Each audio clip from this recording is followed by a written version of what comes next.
Hello, everyone, and welcome to the fourth of our Wednesday webinar series where Microsoft MVPs Jeff Willinger and Ryan Scouten are straight from speaking at last week's Microsoft 365 Collaboration Conference in Orlando.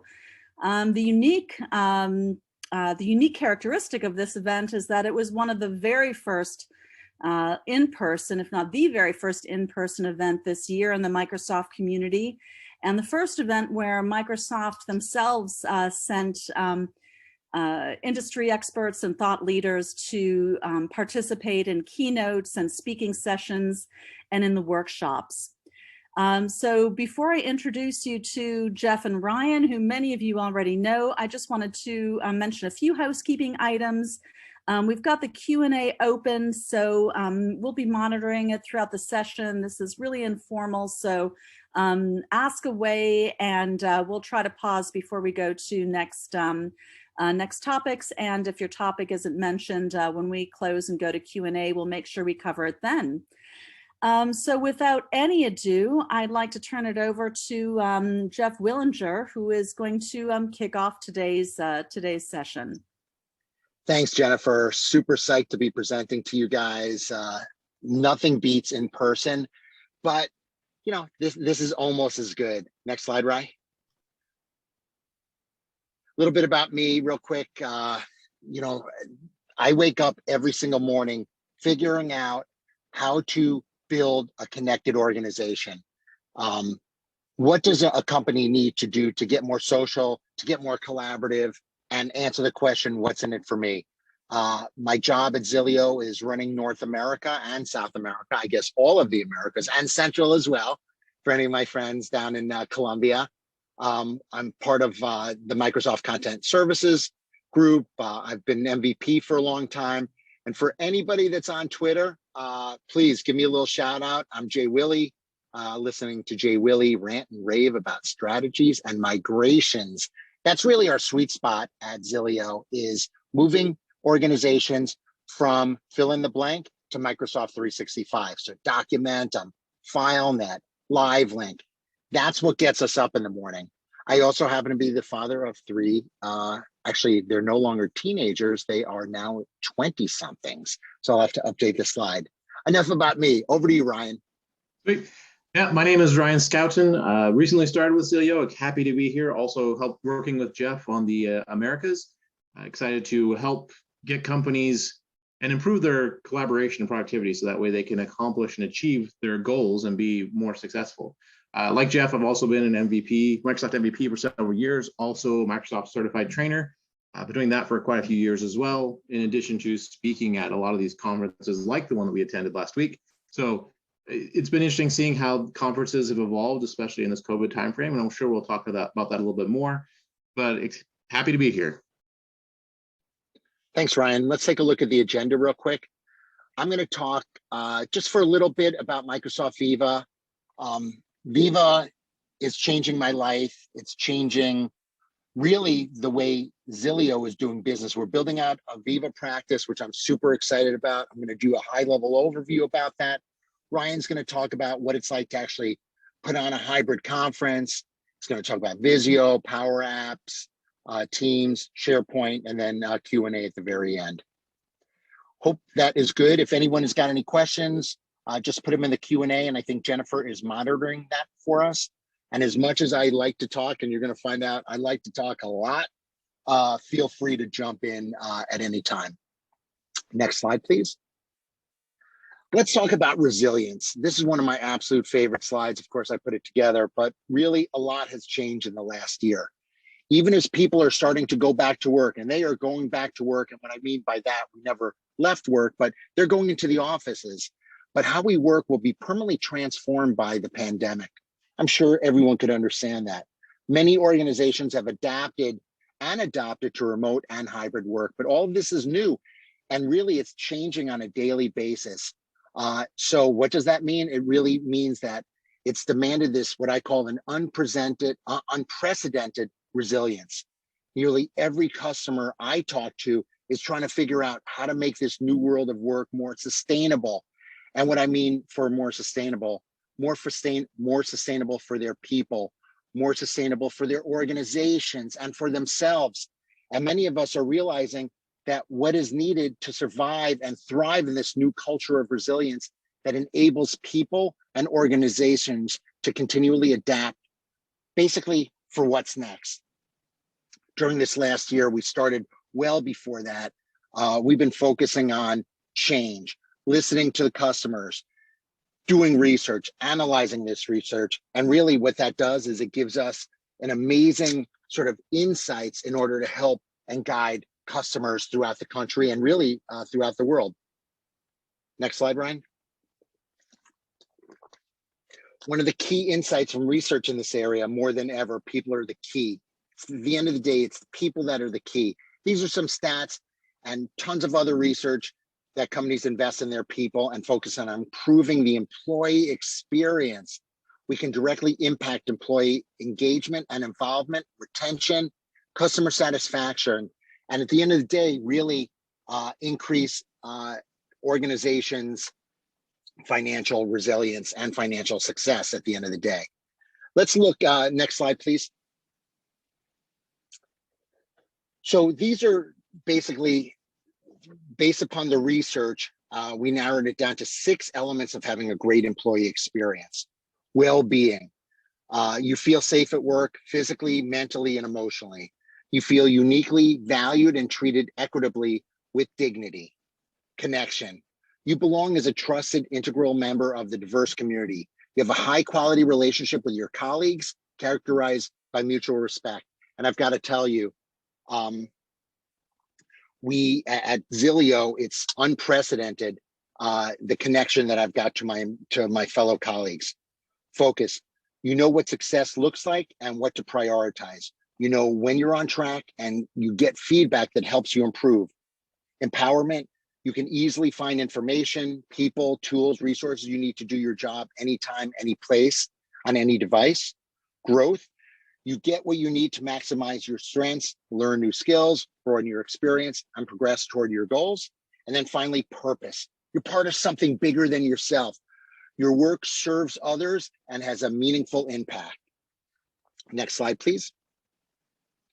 So what is this employee experience? It's really, it's never been a bigger need for technology, data, and insights than ever before. Employees want to feel more connected, aligned with their company and purpose. They want to grow, they want to make an impact, they want to make a difference. And it needs to be quick, enabling, and have a modern experience without having to rip and replace all their existing systems. So what is needed in this new approach? The digital platform really is, it's something that it's been around, but most organizations, they just don't put in the time needed for this. So there are a lot of vendors focusing on employee experience and well-being, but mostly point solutions look to solve each and every one of those. What I love about Viva is really, it's one place. Let's go to the next slide. That's really where Viva is an employee experience platform that empowers people and teams to be their best from anywhere. It brings together communications, insights, knowledge, and learnings within the flow of everyday work, collaboration, and Microsoft Teams. Teams is really where remote and hybrid work happens these days. It becomes the hub, the single place. And most importantly, with Microsoft 365, we've got the foundation capabilities in each one of these: Yammer, SharePoint, Stream, Workplace Analytics, Search, LinkedIn, Glint, and much more. Viva builds on that foundation by adding innovative new services and insights. Next slide. To start with, they're really, Viva's got 4 different modules. You'll see some are up and going now. Where I'd like to focus right now is Connections. Connections is really that company branded, I've built about 900 intranets in my life, but it's that employee app within Teams. It's that gateway to the employee experience with personalized news, communications, tasks, resources, and a wide variety of different things. It acts as a launching pad to 3 other different modules.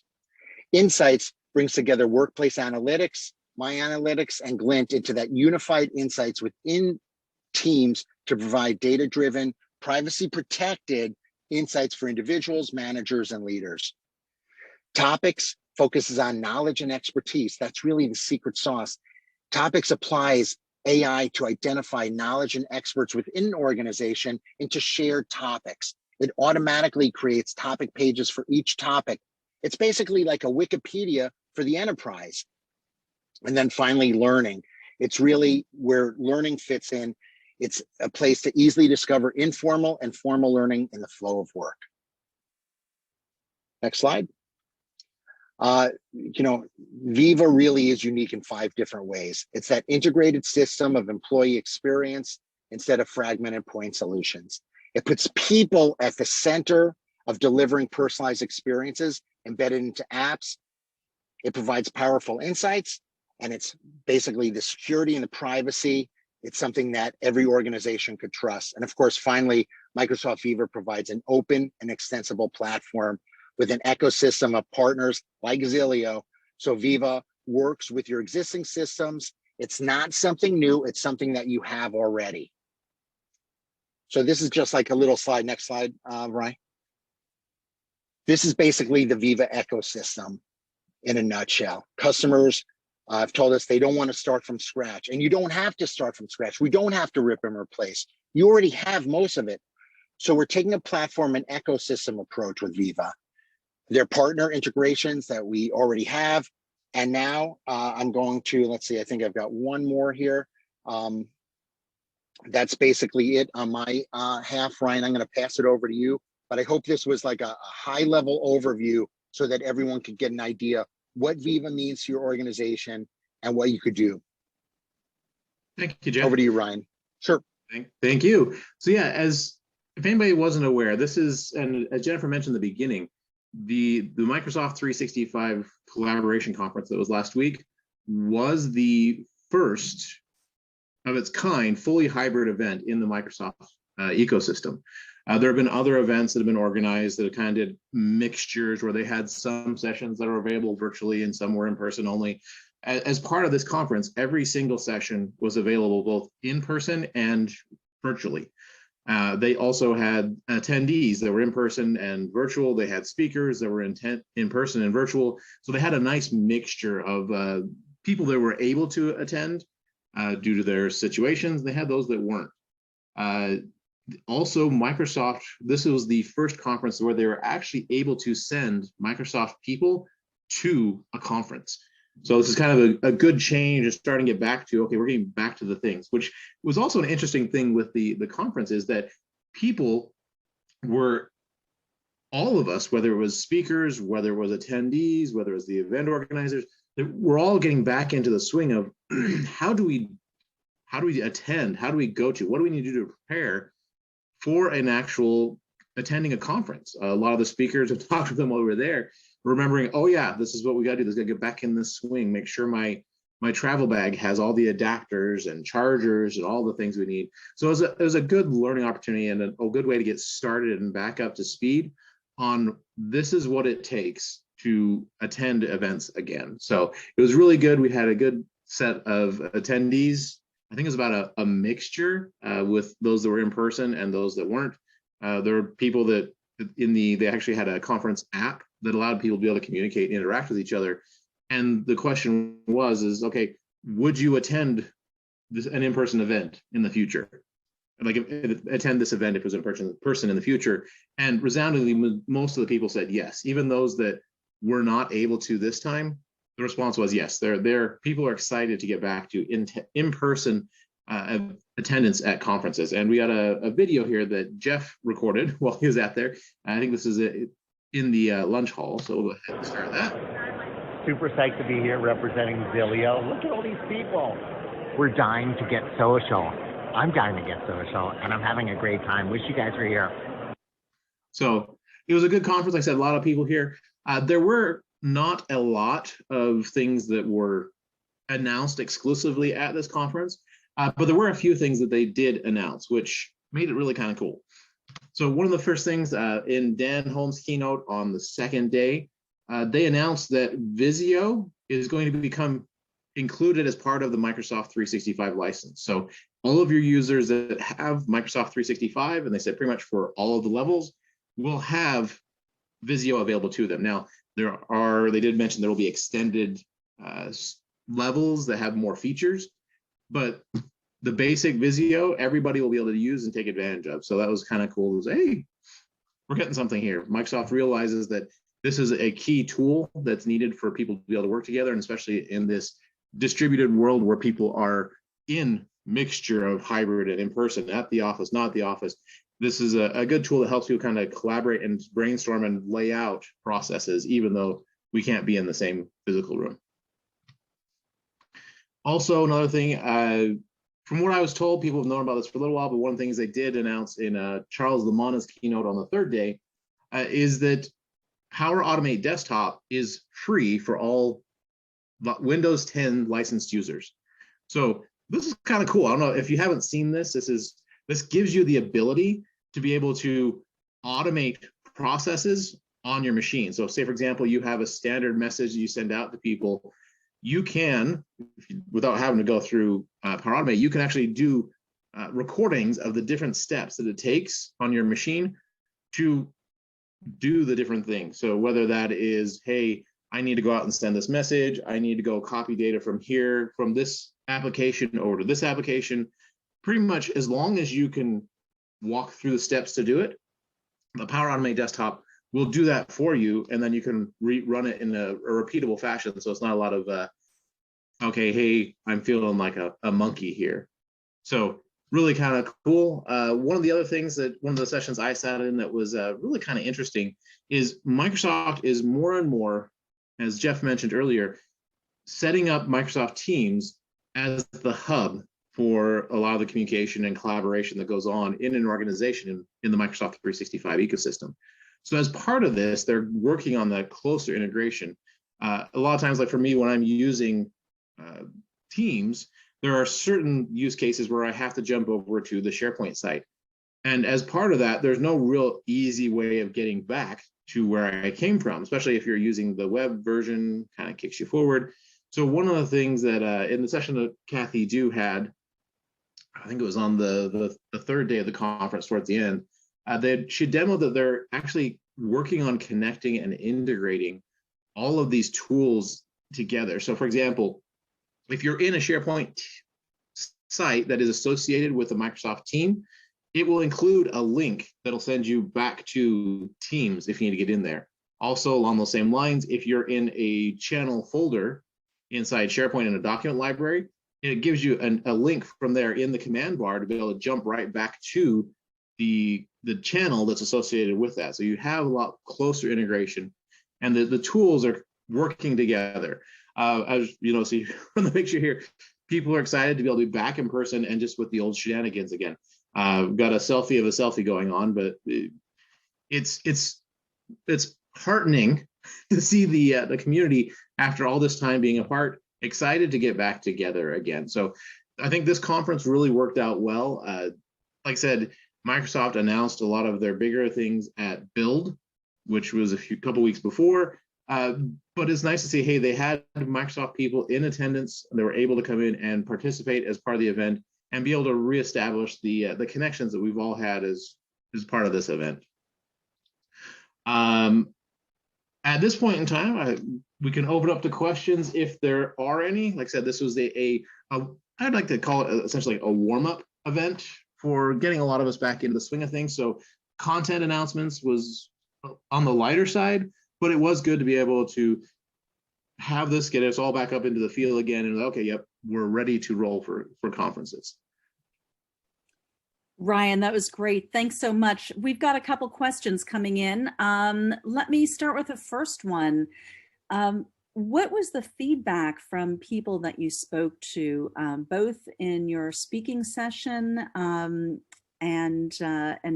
interacting with people on the conference floor and the exhibitor area, about some of the major challenges that they've been facing?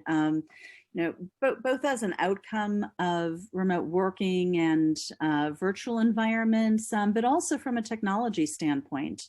Is there anything that comes to mind that you might be able to share with us? It's a good question. And one of the things was with this event, it was people were, like I said, excited to be back, but it's also kind of interesting the challenges that a lot of people are adapting with. Even as part of this, the conference,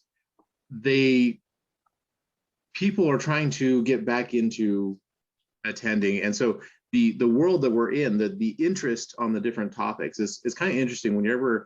If you never really tried to organize a conference, trying to pick which sessions go where and trying to guess an attendance of, okay, which ones are going to be key. This whole working remote and all the related pieces were very high interest areas there. So I think a lot of the attendance in those sessions were really high. So it kind of shows that it's on the forefront of their minds that, hey, remote work and how to work together more effectively is key to a lot of people. And so it's one of the things that a lot of people are able to at least get some benefit out of as part of attending this conference. Great, thanks. We've got another one coming in. Just to clarify, I know you touched briefly about Vizio.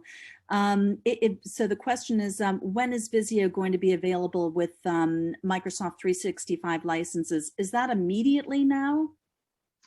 I don't know if it's explicitly, like an actual time frame was explicitly defined. I'll have to go back and double check on that, but it should be soon, if I remember correctly. They didn't specify, okay, as in end of the month or any of those sort of things. So it's coming soon. When that'll be, the impression I got is that it should be within the next few weeks. Is the impression I took from, without them officially saying this is what it's going to be. Okay, great. So for our listener who asked that question, and for everyone else on the call, just watch this space. We'll post that on both our Twitter accounts and in our LinkedIn accounts and get back to you, or feel free to reach out to us directly. So another question that came in, Ryan, in taking a look at what you see moving forward in the Microsoft 365 ecosystem, I know we talked about the importance, obviously, of Viva. Is there anything that you see that people are really orienting towards, or exciting things that you anticipate coming from the Microsoft world? What are the next big things that you see really helping transform people and helping accelerate their digital workplace strategies? Good question. So one of the things I know that even had a full keynote from Charles Lamanna on talking a lot of these concepts is a lot of the Power Automate, not Power, like the business Power Platform, I think is what they end up calling it. A lot of the tools, whether it's Power Automate, Power Apps, or any of those tools with Power BI, Microsoft is putting a pretty big push on making tools available for people to be able to solve business problems. For years, people have always had to struggle with, hey, I need some process to help make the company more efficient, and they had to rely on IT organizations.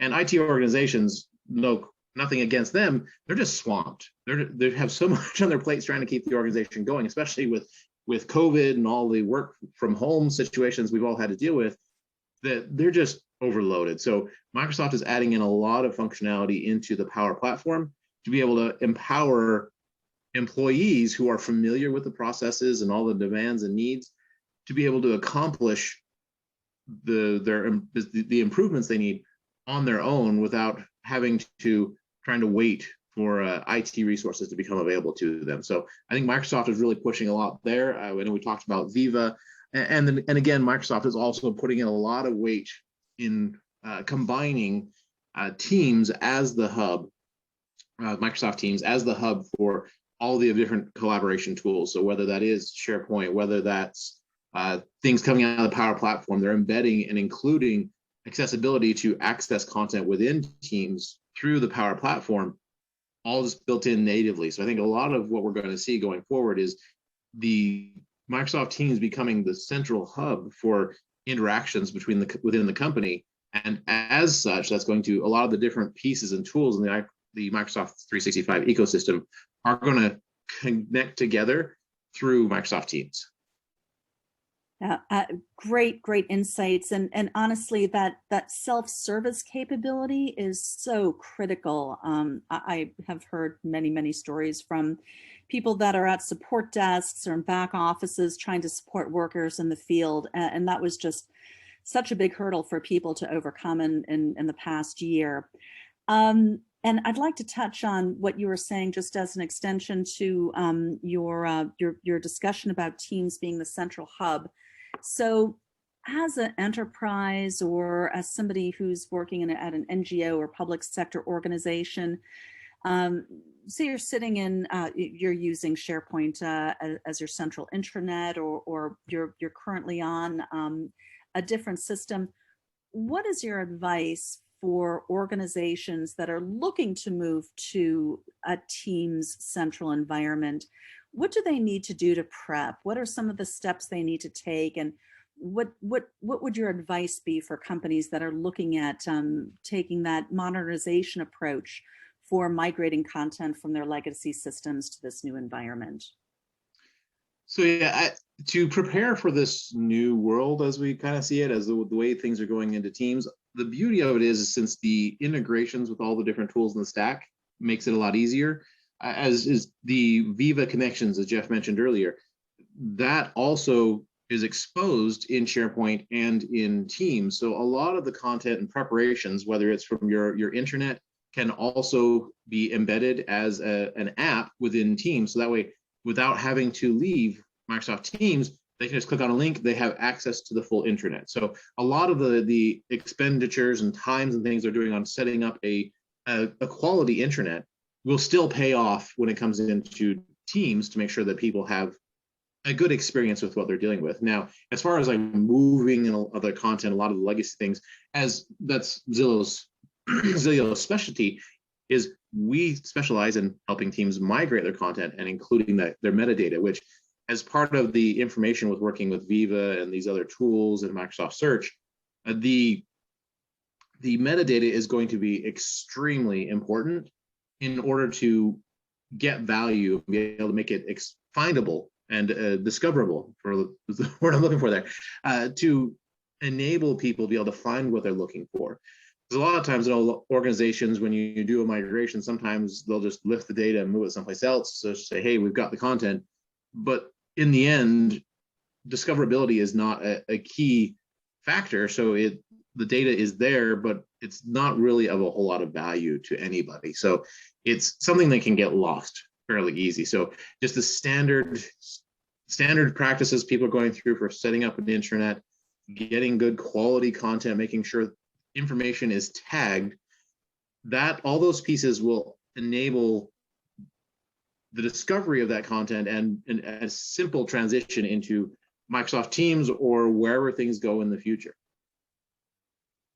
Great, thank you so much for that. And you know, in all of this, one second, we've got another question coming in here too. So we'll get to the other question in a minute. So the question is, do you know if Microsoft is going to create more integrations for Viva to include apps and Teams, such as, for example, the project management tool Monday.com? That is a good question. I haven't really heard anything about Microsoft's direct plans as far as integrations for other things. The biggest thing I know is with the Viva connections, they are setting it up so that it is a system that's fairly easy for people to build on top of. So, for example, for Monday.com with their project management tools, it is fairly easy for them to be able to create a connector into Viva Connections and be able to expose that information. So I know Microsoft is aware of integrations and they're working towards it. As far as like any specifics towards like any particular tools, I don't have any information, but I know they are top of mind working on ways to be able to simplify the integration process for different vendors to be able to include their content in a meaningful way into Viva. Yeah, and I can add to that in speaking with vendors that have turnkey out of the box connectors into Teams. That's all part of the development process as well for them. So I think that ecosystem is pretty alive and healthy. And, this is really the, how shall I say, the holy grail for a lot of software apps like Monday.com and others, to be able to have that Teams integration and have people easily move from one environment to another very seamlessly. I hope that answers the question about Viva integration. Any more questions out there from the audience?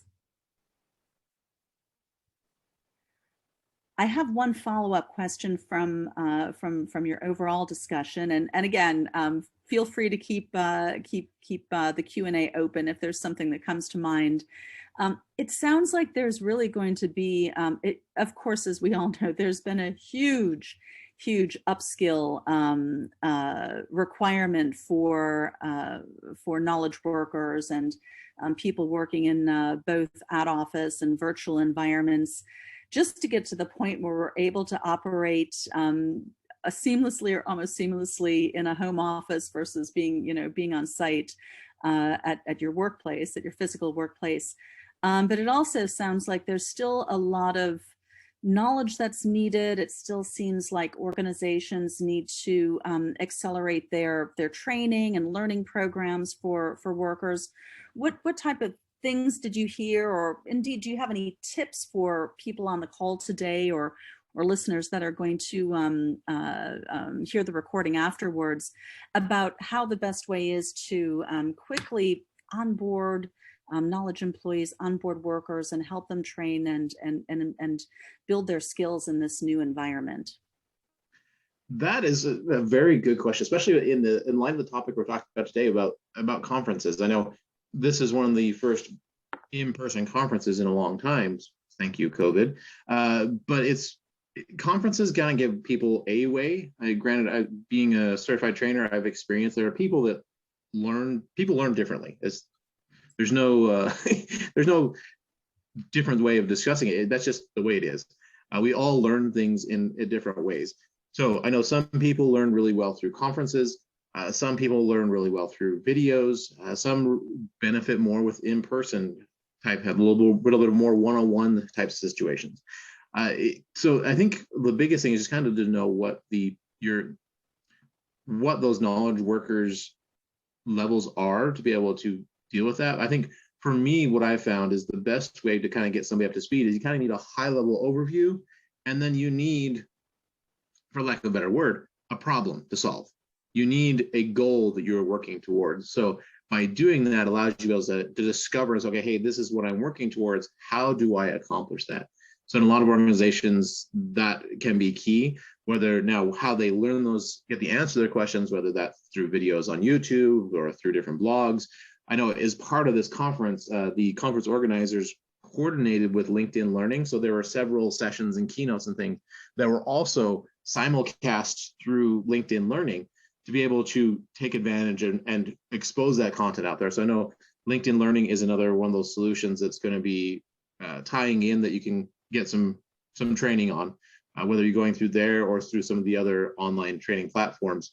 That would also be beneficial. And I know Microsoft as well is as part of Viva, the whole Viva training platform is going to kind of solve that whole need when we finally get it. We don't have it yet, but when we get that as part of what we have available with Viva, that's going to help be able to allow organizations to be able to target, specialize. Okay, hey, this is information that our knowledge workers need. This is information. This is training that'd be beneficial to them in their specific role.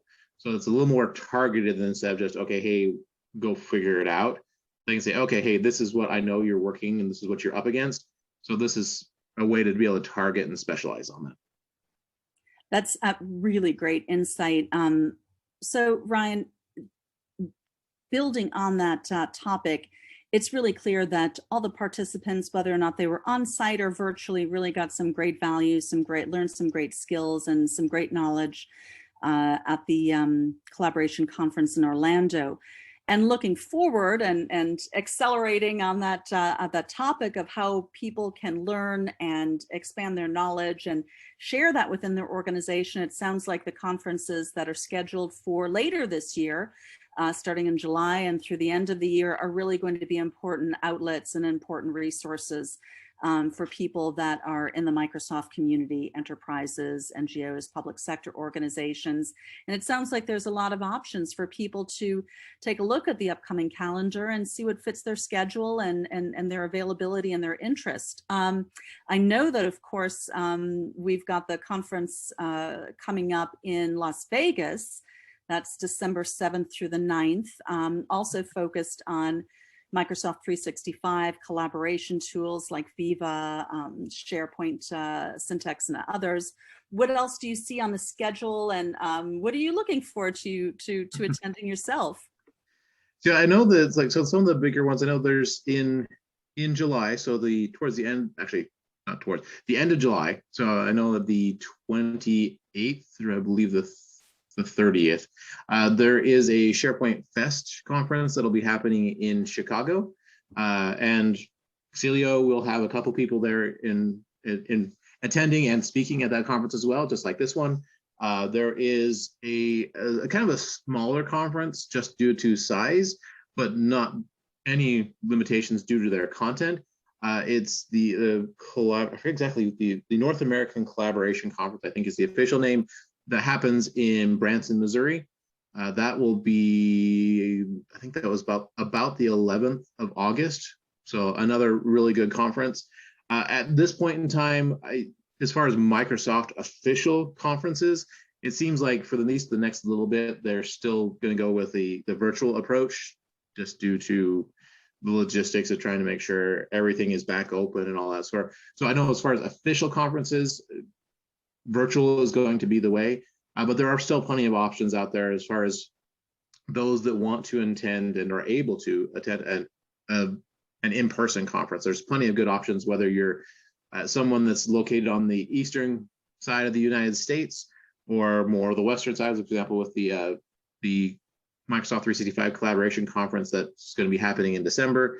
And there are going to be things more and more conferences that we've had before are going to be opening up around the world again. So keep your eyes posted. I'm sure we'll be involved in some of these different events, but things are going to get opening back up again, which is a beautiful thing, because one of the things I love about the Microsoft 365 community is the community. We've established a great community where people love to be able to be together and be able to interact and be able to be there to help and support each other with whatever the questions may be. I know one of the questions I was kind of helping moderate for the conference, one of the sessions, there are people, virtual people in the chat. The presenter was doing their presentation, and we had people, there's members of the community where they're helping answer questions that somebody else had.